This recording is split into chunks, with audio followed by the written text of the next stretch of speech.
And I just want to welcome you and say congratulations. You made it to the fall of 2020. It's been a really, just such a tumultuous ride for us all. And I know that it took so much courage and bravery and trust for you to send your children back to school. And both on behalf of parents and the staff, so much hard work went into getting everything ready. I know that you in your households have worked really hard to prepare your children for leaving the house and getting out into the world again. And we have worked so hard to prepare the safest environment that we can and to retrain ourselves to be the most conscientious people that we can with regards to safety and cleaning and mask wearing. What's been so amazing for me is how easily the children have adapted. It's as if nothing was ever different from this point before, and it's just so wonderful to see that nothing that people worried about with regard to playing with people's masks or taking them off and swinging around the room and slingshotting them, or all these things that you can imagine that children would do, just even at the elementary level, haven't happened. Children are really aware of how important it is to keep distance and to wear those masks and to wash their hands and to clean materials. And they've embraced it, and they're cheerful and joyful. There's so much happiness in the building during work time. Um, it's just delightful.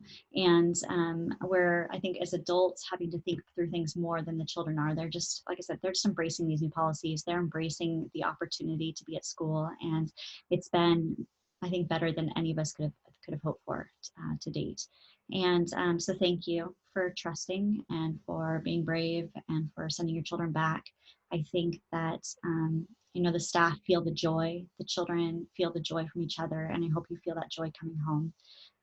I have Luna in the garden room, and the enthusiasm with which she leaps out of bed every morning knowing that it's a school day, it's just heartwarming. And hearing about the work and the children and knowing her love of cleaning, she takes after her mother. She's just happy to go there and wash things all day if she could. Thank you again for embarking on this journey. And tonight we just want to tell you about some classroom basics and some tools that will help you to navigate the day-to-day with your child. And Terry's going to share those important things with you. Terry? All right. I'm so glad you guys could make it tonight. I know evenings can get quite busy, so taking time out to Zoom with me is kind of nice. I want to talk to you and give you a snapshot of a day at the school with your children. And something that we always work on is before the children even come into the classroom, we've cleaned the room, we've prepared materials. We take time and we take materials out that they've mastered and we add new materials in. So that's all set up and ready for them when they come into the room. Now, right now I have my door that the children come through open, but as the weather gets a little bit more stormy, as the seasons progress, it's going to have to be closed. And you need to just pull the door open, and I've seen some of the cutest things. Give them a big hug goodbye, and they call them mask kiss. And I like it. They do a little mask kiss goodbye, and send them in and say, go find Terry to greet Terry. And they'll come in, and this is a presentation that we've just recently given. I put my right hand on my heart and I say good morning to them, and they say good morning back. Now, the reason why I do that is because I've spent 60 years shaking hands with everybody good morning. So I want to remember not to do that. So it's my way of being gracious and saying good morning. The next thing that happens is they will go into the room and they will place their snack and their water bottle with their personal basket. And I think we had a picture of the personal basket, if we can get it up.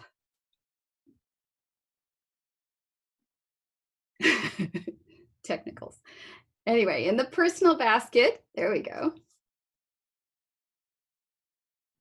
So the personal basket has all of these things. They're organized for them. These are high touch objects that we figured to put into one space that becomes only theirs. So every child has an apron, an underlay, a carpet, pencil box, crayons. And this has been such a delightful grace and courtesy exercise. We get to teach the children to put their apron on, how to fasten it, when they're done, how to take it off, and how to fold it so that it fits, and roll it and it fits right back into their personal basket. The same thing with the underlay, which is the object with the napkin ring around it. We've been working on unrolling and rolling it up small enough to put that napkin ring on it again. We also have been working on how to take crayons out and then restore them back into the box to keep them organized. And we've done lots of presentations on how to slide their paperwork neatly back into their school envelope. So that's the personal box, their personal baskets. I've been saying personal box for a long time. So it's personal baskets that they are using. And the next step that they're going to do after they put their snack and their water bottle down, they're going to take their coat off, and that's the next picture, and they're going to lay it on its back on the table. And then they're going to close it up. They're going to fasten up the zipper or snap. So that's another skill level that we're working on with them. And then they're just going to slide it down their back of their chair like a sock on a foot. And that's the next photo. I think it's there. All right, and slide it down like a snack on or a sock on a foot, and it stays secure for the whole day. This is our way of handling keeping the coats separate and not touching with one another on a hanging rack. And so it's been kind of a joy to actually work on those skills again. All right, once they've got their coat up, they're going to do a timer wash with our hands. And the children that came in and did a little tour of the classroom, that was one of the first things I presented to them, how to wash their hands with the timer. So that's a serious wash to me. They go in and they do this and they make sure they've got their 20 seconds of soap rubbing, and then they rinse it off when the light turns red. Other times in the classroom, we use hand sanitizer, but when they first come into the classroom and when they eat snack, or if they're a full day, extended day into the club room, they'll use the timer wash for before lunch as well. Once that's done, they all are invited to choose a piece of work that they already know how to do. So they've had a presentation, they know what's expected to take it off the shelf and work with it. And when we use the term work, we use it because there's a seriousness and a purpose behind the work that's on the shelf. If we say play with the pouring, you can imagine what would happen with the pouring. Oh, you were playing with pouring today? Oh yeah. But pouring, they're serious. They're trying to pour and do it consistently and accurately to not spill at all. So they're moving towards that perfection. Children have this inner need to repeat activities, and they do it often, and we encourage it. It helps them refine their movements. It helps them build their concentration level. And it gives them such pride when they master a piece of work. In fact, they'll go choose work that they have mastered because it makes them feel good. We were raised on a whole diet of one and done. We did a worksheet, we turned it in, we didn't do it again. We drew one bet for whatever study or one leaf for whatever study. We weren't invited to do 50.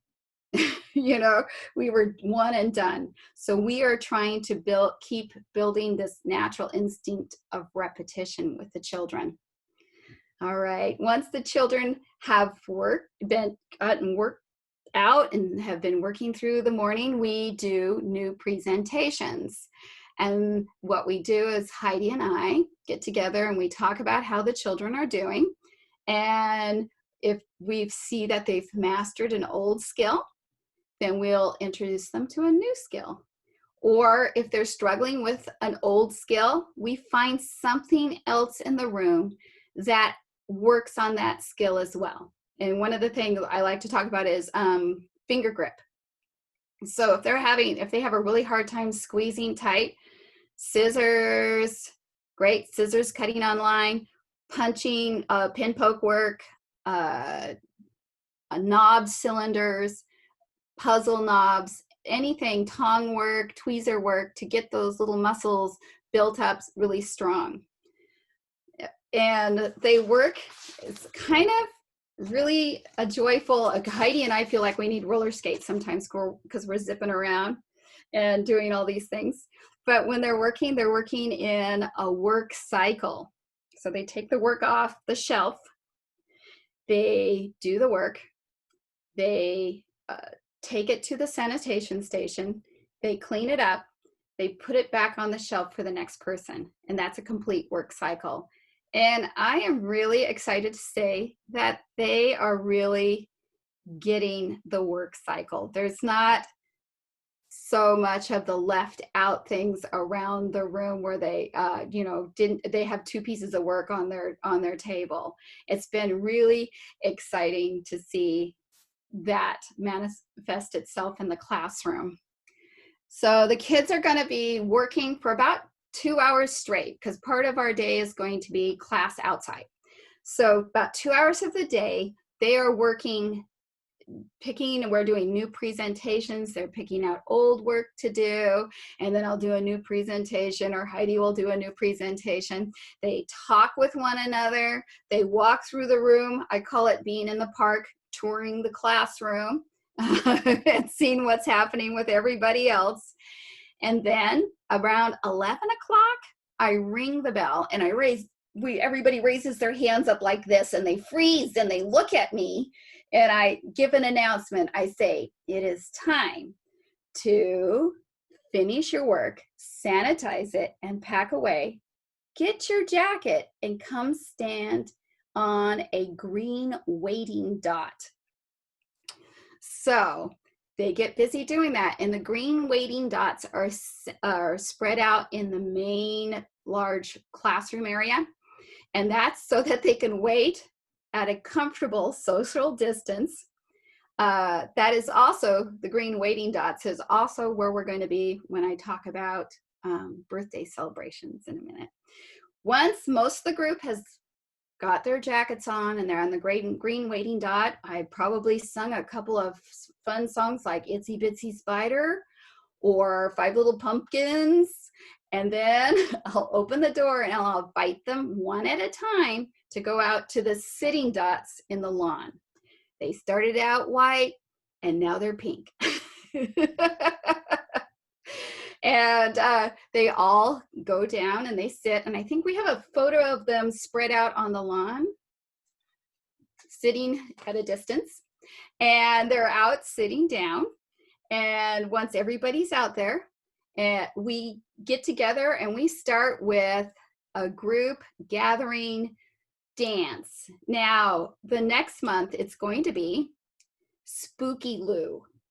There we are. We're all gathered out. See how we're all I measured it out. It's 6 feet apart. There was a lot of measuring going on. Anyway, so we're going to gather with Spooky Lou for the month of October. And then once everybody's all done singing, we're going to do roll call, and we practice saying it really loud here so that when we have our fire drill, we can answer really fast. And then we do a calendar. Calendar is wonderful. Children love to count things. So when we got to count the last day yesterday, it was very exciting. We had to take a really deep breath, and then we got a second breath halfway through before we got to 30. And today was very short, but we were very excited about the beginning of October. Then at this time, because I have them all out there, I'll do a group presentation that is for the whole group. So like when I did my grace and courtesy lesson on how to say good morning, that was at the circle time there where a large group presentation can happen. And then We're going to probably do some more finger plays and some songs. At this time, we'll do during this circle is when we usually do our birthday celebrations. And I think that's the next picture over. And the birthday celebrations are a celebration of your child's life so far. We'll send a form home just before their birthday that will have spaces for you to fill out, a line for each year of their life. And if you could send a photo from each year of their life to go with that. As you can see, we have a globe in the center, and we have the tags of the months of the year out around there, and I place out a candle for each year of their life, and we light them, and we sing what I call the happiest song there is in the world, and that's Happy Birthday, really, really loud. And then this year we can't blow them out, so we have a candle snuffer, which, by the way, has been quite exciting because they think it's like a magic trick to go through. And every candle they snuff out, everybody cheers. So it's been really fun. They leave one candle lit, and that last candle is going to represent the sun. And the child is going to trade the globe, and I'm going to pick up the globe, and I'm going to put the candle in the middle. And they are going to carefully walk around the sun. The candle's representing the sun. They're going to carefully walk around the sun as I tell their story of their life. And I will show their picture at the same time. So it's a wonderful ceremony that the kids look forward to. And if you want to bring in a snack for their birthday celebration, it has to be a packaged, and Samantha chose her package as of bananas. So banana skins. So that was their package. And a non-sugar, non-nut snack is the best for birthday celebrations. All right.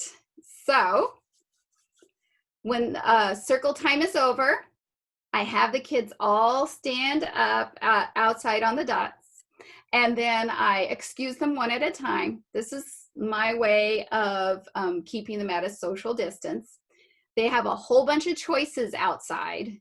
They have walking on the line. They can do so many different types of gardening. They love watering, but eventually it gets very cold. And so that will go away. But we will have we're going to be harvesting lettuce here. It's all ready to go. We have mustard greens. We'll be planting more bulbs. We plant bulbs every year. We are going to be doing some weeding. We cut flowers and do flower arranging in little vases that they can put on their desks. So that's all part of the garden. It's really a lot of fun. Plus we have a climbing structure that they play on. And there's a whole bunch of digging in the sandbox. And I have outdoor planned art projects that I do with them. On the first day of autumn, we took leaves and we put them between two pieces of paper and we hammered them to make that leaf print that they brought home last week in their envelope. And then we also play group games like I Spy. And I did a map games outside because that allows me to have that airflow around them and still have a group that's a little bit closer and everybody's still wearing their masks. Heidi has a shield she uses when she teaches I Spy and plays the I Spy game with them. And it just gives us an opportunity to do small group, a little bit closer teaching outside.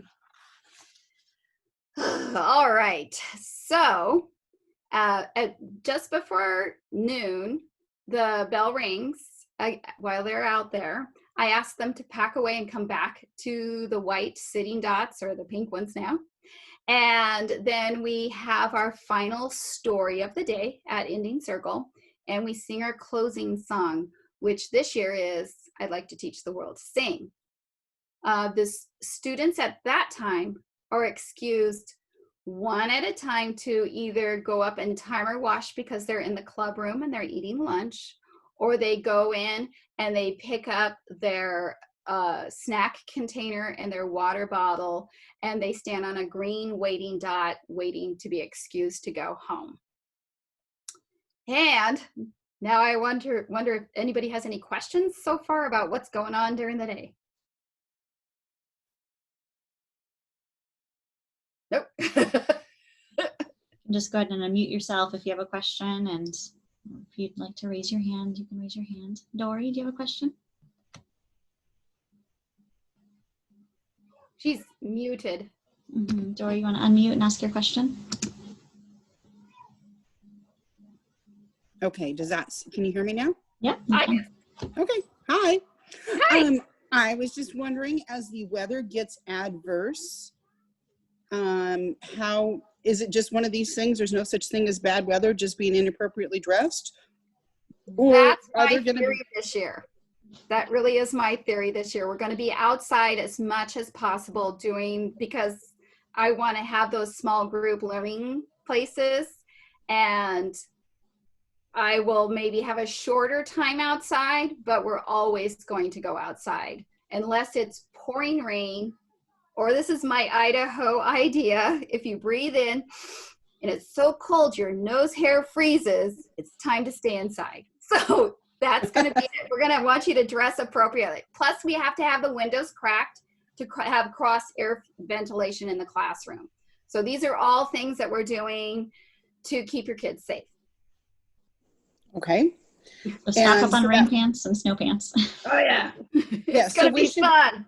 So in addition to the normal, we have a normal backup set of clothes there. Should we be having them just keep in their area? And you may have gone over this, I apologize, Terry, with previous groups, but should they be having extra layers of clothes there because weather can change throughout the day? Or they just going to bring their coat and we just send a coat according to what's going to be going on that day? Yeah, that's what I would do, because you can always take off a coat, and I don't think we need to have a pile of extra clothes. We only have so much space. That's the main thing. So Okay. It's better to have a coat you can take off that maybe is heavy versus a whole bunch of extra clothes there. Okay. What about hats and gloves? Can we keep those? Can go in the pockets of the coat, so there's no reason to not send those. Okay. Thank you. You're welcome.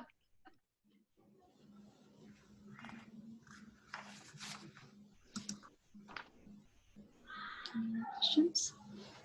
Terry, anything more? Okay, I have, just to let you know, I know everybody's been in school for about a month, and the newness of the school year is wearing off. And so sometimes the children will think of reasons why they shouldn't attend school today. And the biggest reason is they're going to really miss their dads and moms. They're just, so help them through this. You can tell them the schedule of the day. Plus, I've been texting you all of these pictures of them working, and so you have a great idea of what they're working with, and you can help them pick their first work. What's going to be your first work when you get there? And that might really help a lot. And the other thing that you can do to support me as your teacher is pay attention to those school cues. That's where we have the messages go. That's where you put in whether you're going to be gone for a while or your child is sick. Also, if your child gets hurt at school, I will send, or Heidi will send an incident report or accident report on why your child has a Band-Aid on their little toe, so you will know what's happened at school. The other thing is, tell me any big events in the family. Is grandpa coming to stay for 3 weeks? Is there going to be, you're going to travel? And it's really funny because children have not developed at this age a sense of time. So if you say next summer we're going to go to Disneyland, they might be really excited about it like it's tomorrow for a while until they get the idea that it's a ways off. So if you kind of let me know those kind of things, the other, simple things like, do you have a new dog? Do you, I don't know, a new car? Sometimes it's exciting. Has your child also gotten hurt over the weekend, so that I know why that giant Band-Aid's going down the arm like hair, and if I should keep them out of the water or the sandbox. It's kind of nice to know those things. I'd say moving house and parents traveling. Oh my Those are God. really huge events that sometimes we have no idea are happening that really make a difference in the classroom. And then we find out and we go, oh, now I know why this is going on. And the other things, if you have concerns, like you're wondering about their eyesight or their pencil grip, or you're worried that they're not remembering symbols yet, or you think they move around a lot and you're wondering if they're a little too active. Those are things that you can talk to me about. If, like when you pop the door open, and if you want to just tell me a quick message like, oh, they didn't sleep well last night, don't come into the room, but wave me over to the door and I'll say, what is it? And you can give me that message. And if you have one of these longer questions, please email me and we'll set up a time to get together. Sometimes I can catch you outside when you're picking up, and I can just talk to you as you go out to the car. That's kind of wonderful to be one-on-one, but we can also meet in team meetings to get that going. The other thing is, and you guys have been really awesome about being at school on time. Please keep it up. That has been so helpful. And when you get your envelope on Thursday, please bring it back empty on Friday, because that's one of our chief organizing things in their personal basket. So I think that's really mostly it. Does anybody else have any other questions or?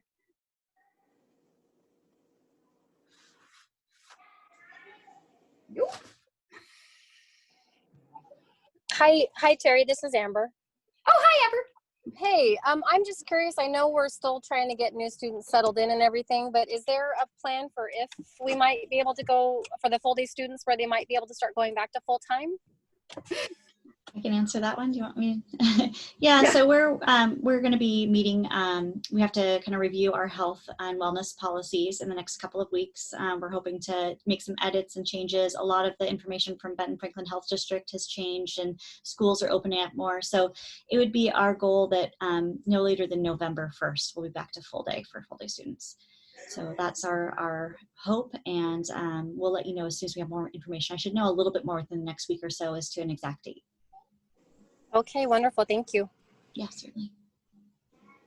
Thank you for your patience as we've sort of eased everybody in gradually. It's been really helpful to shore up our cleaning procedures and to have time to gather and meet with our support staff to make sure things are running smoothly. We really benefited from the extra time. Yeah, we've spent a lot of time as a staff getting together and going, okay, how did that go? What didn't work and what did work, so that we modify, and we've been changing things, how we set up lunch, how we do. There's so many things that we've been working on.